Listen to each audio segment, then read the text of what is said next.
Welcome to పల్లెటూరు అమ్మ చేతి రుచులు. నేను ఈరోజు దొండకాయ పచ్చడి చూపిస్తున్నాను, చూడండి. ముందుగా ఆయిల్ వేసుకోవాలి.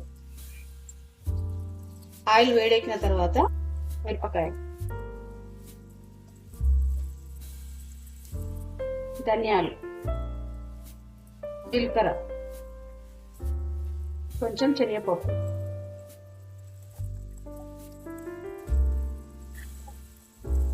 నువ్వులు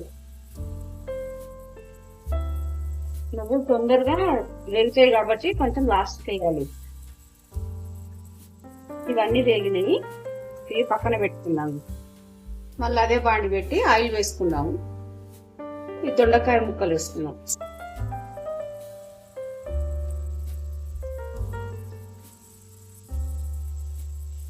చాలా మంది రెడ్గా అవుతున్నాయని పడేస్తారు.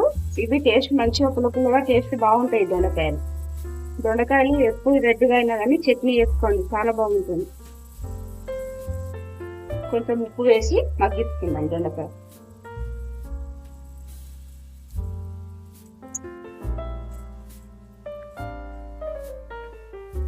మగ్గేంత వరకు మధ్యలో కలుపుతుండాలి. ఇది ఇందులో తగినంత ఉప్పు,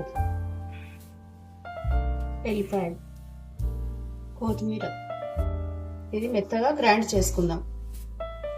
కొంచెం పసుపు,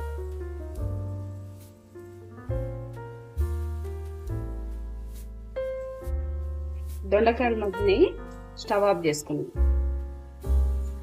ఇప్పుడు 10 నిమిషాలు నానబెట్టుకున్న చింతపండు, కొంచెం చింతపండు వాటర్ వేసుకోవాలి.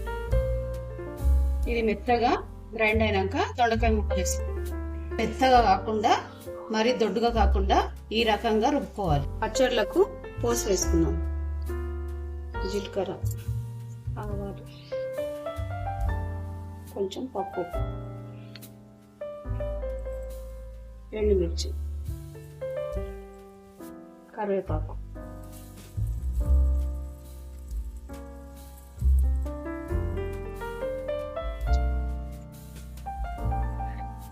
దొండకాయ పచ్చడి రెడీ అయిపోయింది. ఈ రెసిపీ మీరు కూడా ట్రై చేయండి. మీకు నచ్చితే లైక్, షేర్, సబ్స్క్రైబ్ చేయండి.